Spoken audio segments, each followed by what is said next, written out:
Chapter 21. The Tin-Woodman Plucks a Rose. The army of Glinda the Good looked very grand and imposing when it assembled at daybreak before the palace gates. The uniforms of the girl soldiers were pretty and of gay colors, and their silver-tipped spears were bright and glistening, the long shafts being inlaid with mother-of-pearl. All the officers wore sharp, gleaming swords and shields edged with peacock feathers, and it really seemed that no foe could, by any possibility, defeat such a brilliant army.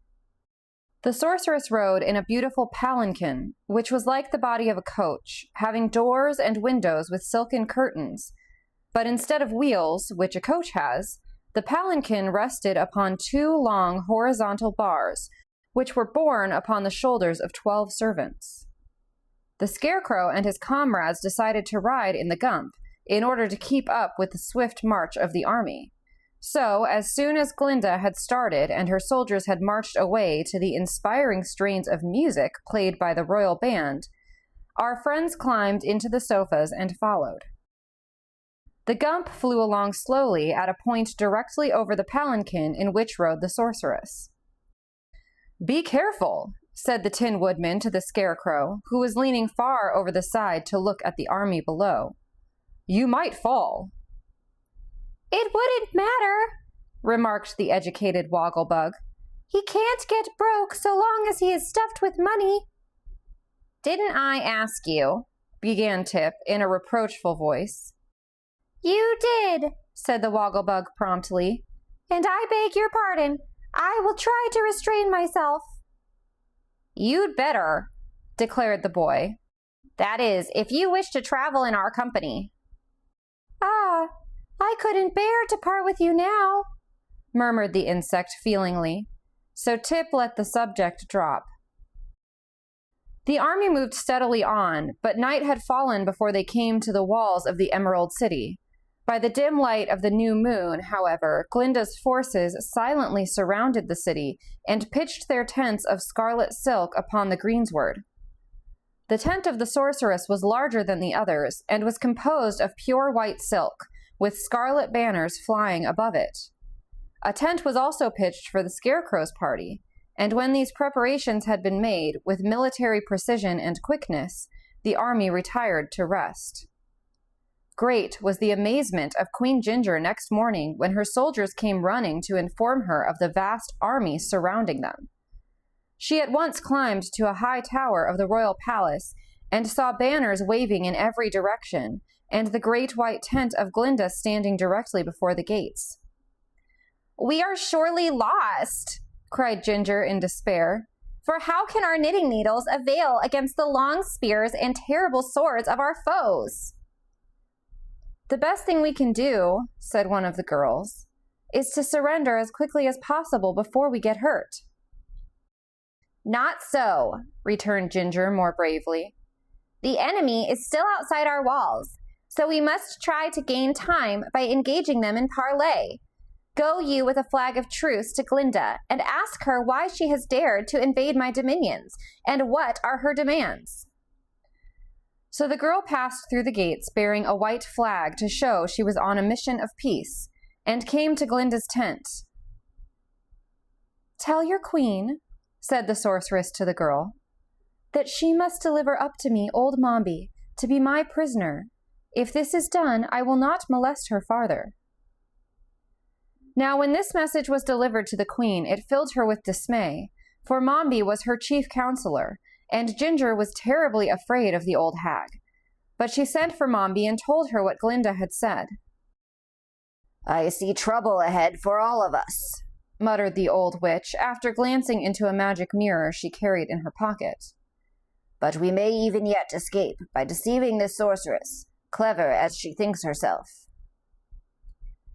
"Don't you think it will be safer for me to deliver you into her hands?" asked Ginger nervously. "If you do, it will cost you the throne of the Emerald City," answered the witch positively.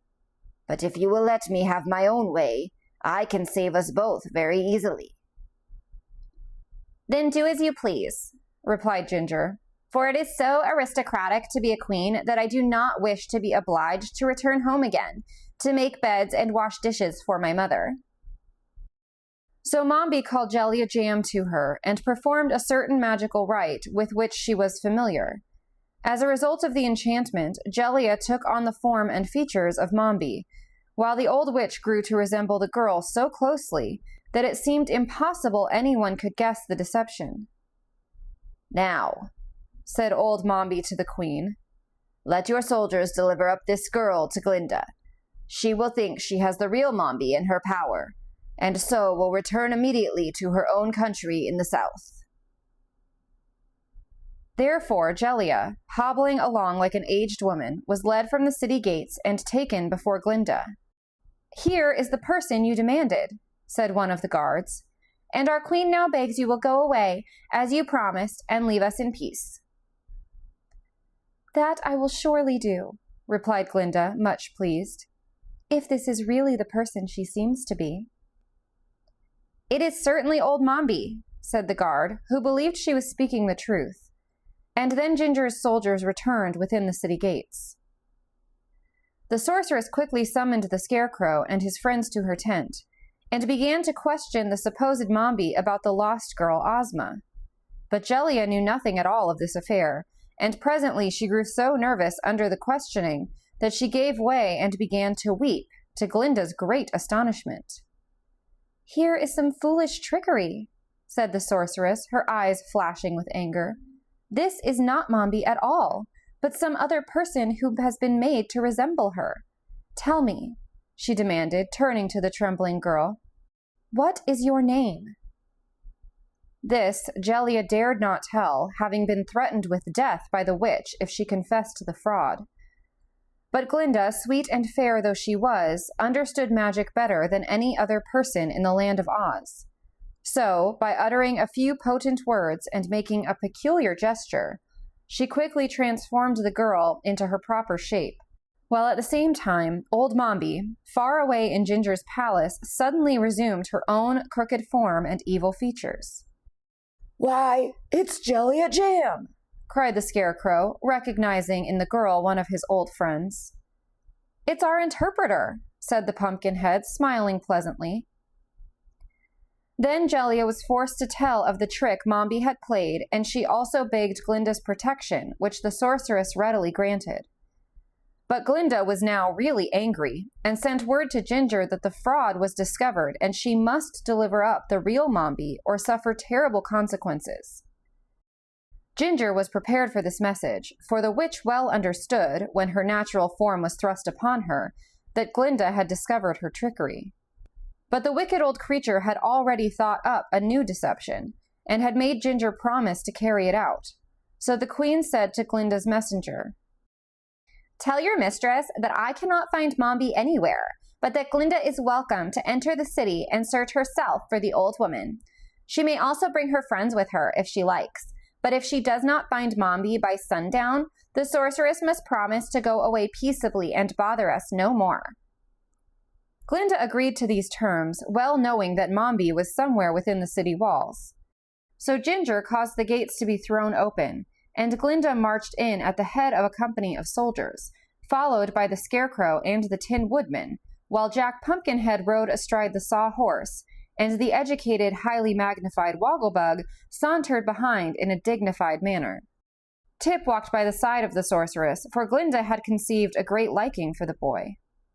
Of course, old Mombi had no intention of being found by Glinda, so while her enemies were marching up the streets, the witch transformed herself into a red rose growing upon a bush in the garden of the palace. It was a clever idea and a trick Glinda did not suspect, so several precious hours were spent in a vain search for Mombi. As sundown approached, the sorceress realized she had been defeated by the superior cunning of the aged witch, so she gave the command to her people to march out of the city and back to their tents. The Scarecrow and his comrades happened to be searching in the garden of the palace just then, and they turned with disappointment to obey Glinda's command. But before they left the garden, the Tin-Woodman, who was fond of flowers, chanced to espy a big red rose growing upon a bush. So he plucked the flower and fastened it securely in the tin buttonhole of his tin bosom. As he did this, he fancied he heard a low moan proceed from the rose, but he paid no attention to the sound, and Mombi was thus carried out of the city and into Glinda's camp without anyone having a suspicion that they had succeeded in their quest.